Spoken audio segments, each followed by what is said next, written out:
Alors oui, vous allez me dire, mais comment on fait pour aller parler à son enfant intérieur, pour aller le guérir et tout ça? Alors moi, je vais vous expliquer, je vais vous donner les tips. Donc déjà, avant toute chose, ce qu'il faut prendre en compte, c'est quand vous êtes au travail ou en repas de famille ou quelque part. Et donc là, vous êtes face à une situation qui vous procure une émotion. Et cette émotion-là, vous allez rechercher, ou à une croyance limitante, vous voyez, vous allez rechercher en fait la même émotion que vous avez ressentie quand vous étiez enfant. À quel moment c'était en fait? Qu'est-ce qui s'est passé? C'était quoi l'embrouille? C'était quoi le truc? Vous le notez, puisque là vous n'êtes pas chez vous, etc. Vous le notez dans un carnet ou dans votre téléphone.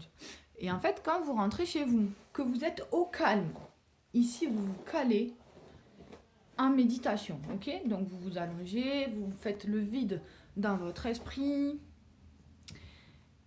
et donc là, ce qui va être important, donc quand on dit on est acteur de sa vie, croyez-moi que ce n'est pas des mots comme ça en fait pour rigoler, c'est pas une blague. Donc là, vous allez vous projeter dans votre pensée, d'accord, au moment précis. Mais vous allez le vivre comme un film. Donc vous allez le regarder en vue panoramique. Donc le moment de votre enfance où il y a eu, où vous vous êtes fait engueuler, où il y a eu quelque chose et qui vous a procuré ce ressentiment-là, cette émotion-là que vous avez ciblée. Vous vivez, c'est très important, ce passage-là, vous revivez le moment. La scène, vous la revivez en vue panoramique, vous regardez. Une fois que l'enfant, vous retrouvez seul, ce moment-là où vous êtes triste, énervé ou quoi que ce soit, que vous êtes seul, que vous êtes en train de pleurer ou quoi, c'est à ce moment-là que vous intervenez.